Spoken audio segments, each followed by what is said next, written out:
Zone Amendment, Land Use Bylaw number 57, 2002. The amendment bylaws number 445 and 2017. And I'll just go to the process for this public hearing. Public hearing is convened in order to receive submissions from the public regarding proposed land use bylaw number 572002, amendment bylaw number 445-2017. Anyone who believes that their interest in property is affected by the proposed bylaw will be given a reasonable opportunity to be heard or to present written submissions respecting matters contained in the proposed bylaws. Any person who wishes to present a written submission to council may do so, and all written submissions must be received by council before the close of the hearing and presented to the minute taker. If a member of the public wishes to address council, they will be asked to sign the speakers list and should begin by clearly stating their name and address for the record. Comments should be related to the subject bylaw and be directed to council. Members of council may ask questions and seek clarifications following your presentation and on points raised. However, the main function of the council members is to listen to the views of the public. It is not the function of council members to debate the merits of the proposed bylaw with individual citizens.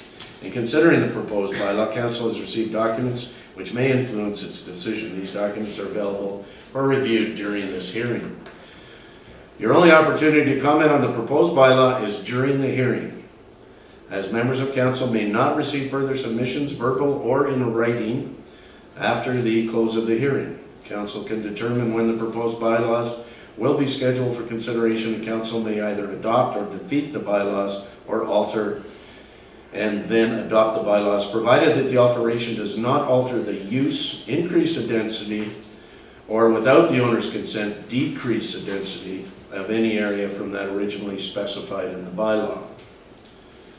So everybody, I'm sure, understands that, and just as a member, just a little bit of clarification before we get going, as I expect a certain level of decorum and with the speakers, etc.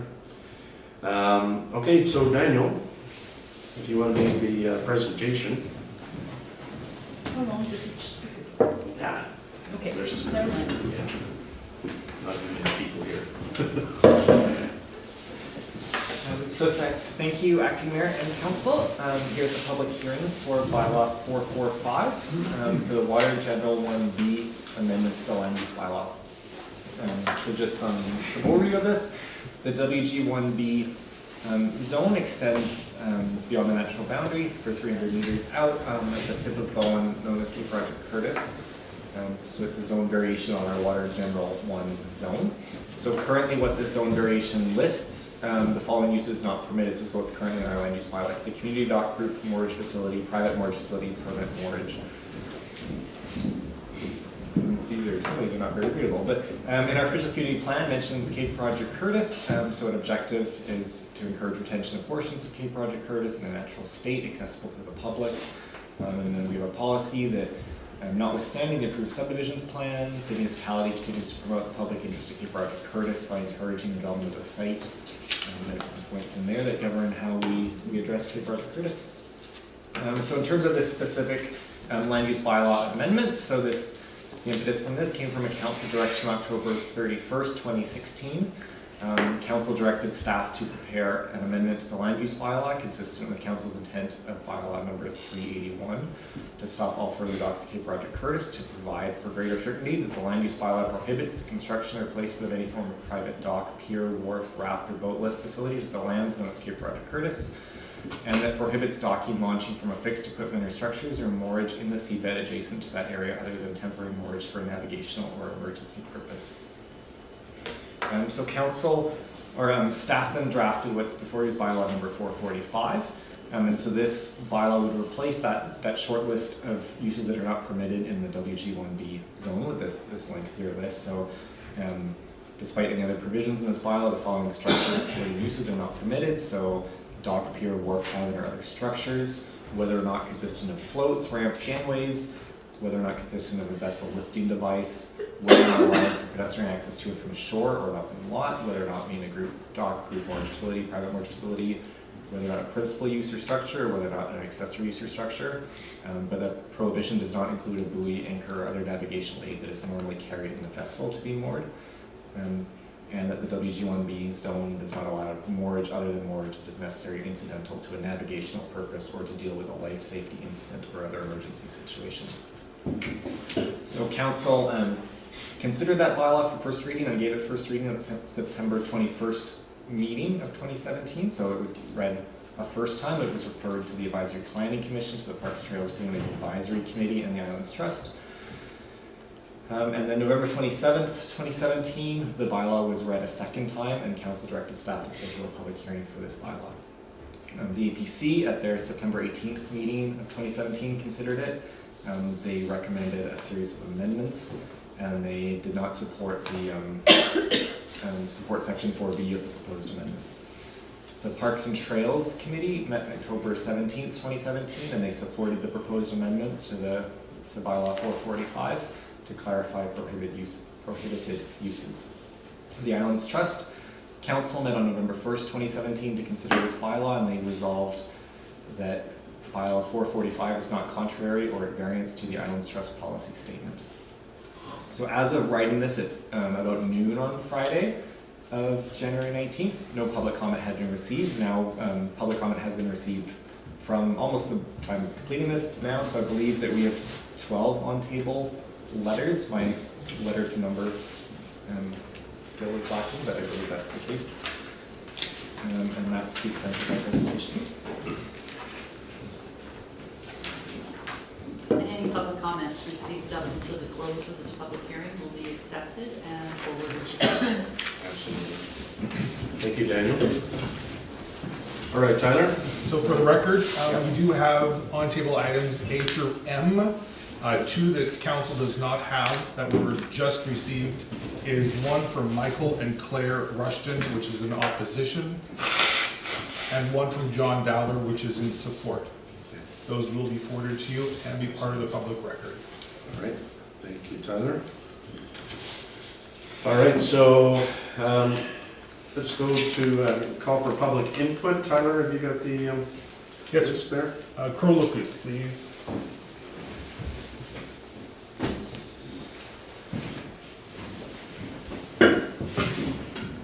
It's a little different for me. Yeah, wrong side of the table.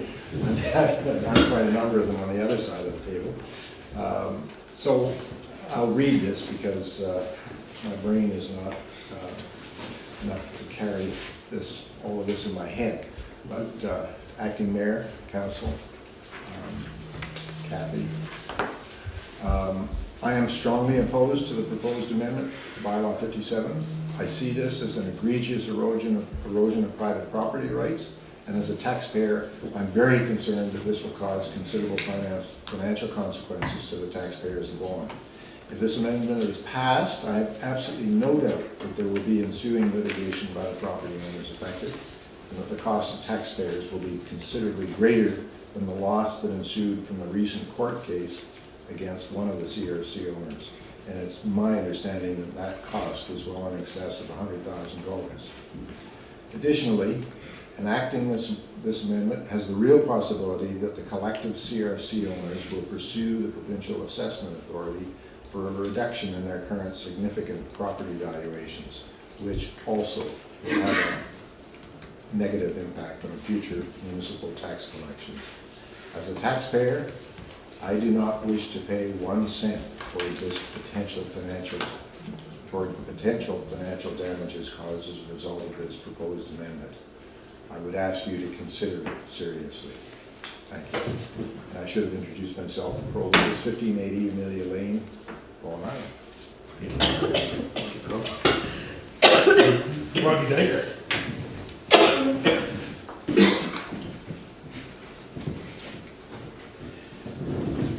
Andy Dyke, 421 Trunk Road. I too am opposed to this. I think it's a tremendous waste of time for the municipality to go through this again. We've already gone through thousands of dollars in legal fees already. I think that you're barking, I guess I should say that. There's not going to be a lot of docks. I'm sure that you envision docks like deep bay, every lot has one. I don't think that that'll ever come about. I doubt that there'll be another one or two built in the future because the nature of the sites are terribly exposed, terribly costly to build out there. So it's not going to just pop up every guy that gets a house there. They're intelligent enough to know not to do that. Again, I don't think that you have the right or should even consider doing that. It sets a terrible precedent for the rest of the island because the rest of the island will still not trust you on anything waterfront property. And you're going to not only lose the dollars in the lawsuits, you're going to lose all the value of those waterfront taxes because there's really no way that you should be charging them waterfront taxes whenever you're not letting them use the waterfront. Any questions? Thanks, Ron. Murray Atherton, please. Hi, Murray Atherton, 1477 Fleeter Road, Bowen Island, and I want to make sure you understand I'm here as a private citizen. Anything I say there's no way the responsibility or the feelings of Tourism Bowen Island. So this is me. Basically, I've submitted a letter, so you have in writing my concerns, my overall concerns. The primary thing that I wanted to ask is, there's a rumor that the last litigation cost I think it's named Zao out at Cape Roger Curtis, about $100,000 for his one lawyer. And I'm just wondering if we as taxpayers get to know how much money we have spent so far and what's budgeted for legal fees for the next go-round, because we know for sure there's going to be a next go-round. And it's going to be, again, in the hundreds of thousands of dollars just to get this. And I hate to see that as neighbors, as people who welcome people to this island, somebody who loves this island. It really bothers me that this is even considered by this council. It's a bit of a disappointment. Thank you. And finally, Peter Williamson, please. Morning, I'm Peter Williamson. I live at 1471 Tunstall Boulevard. I'm in favour of this bylaw. I think it's been a long battle. I've been part of trying to keep the coast of Cape Roger Curtis the way it was. I believe strongly that we as a community have every right to regulate these things, docks, and to keep our island the way we want it to be. I don't believe that the owners of waterfront have any rights to use the waterfront beyond rights that we decide to give them. And we don't have to give them these rights. I think that the waterfront council has been pretty clear in the past that there was to be a covenant on the waterfront, and that was to be protected for public use by some oversight or nobody's fault, but we never imagined there'd be docks there. But basically people found a way to build the docks. It's regrettable. There are now quite a few docks there. They're not being used. Some are in disrepair. They're dangerous to people who walk out on them, and people do. And I hope also that one day a way will be found to get people to remove the docks that are there, because I think they're an eyesore, and I think they're certainly not being used. I also believe that property values are what property values are. People have paid a lot of money for those lots, paid that money knowing that there's been strong opposition to the docks. And I don't think it matters one little bit whether they're allowed docks or not. It might make a slight difference to the values, but I'm not concerned about that. I know other speakers here are. It's regrettable that we have to spend a lot of money to defend what I see as our rights to regulate the way the coastline is used around Bowen Island, but I'm in favour of doing that if it becomes necessary again. So that's me. I'm very much in favour of this bylaw. Thanks a lot. Thanks. That's the end of the list, Tyler? It is. All right. So I will call a second time for any further submissions, either written or oral. Anybody wants to speak? Question. Okay. You say you're not receiving any submissions past January 18th. I know some people sent a letter in last week. Past No, today. it's today, No, past today. Yeah, Ronnie, what I 22nd. said was by the time that the public hearing closes today, so if, say for example, somebody submits a letter by email right now, it will be accepted as part of the public record. Thank you. Within 5 minutes now.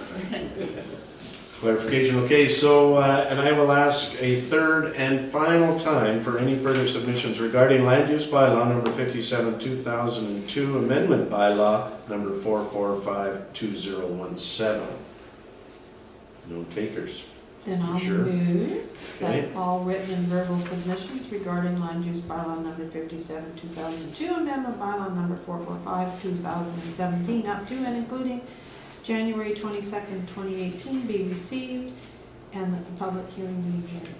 Got a second for that, Sue Ellen. Okay, any more? Well, no comments. All in favor? Opposed? Okay.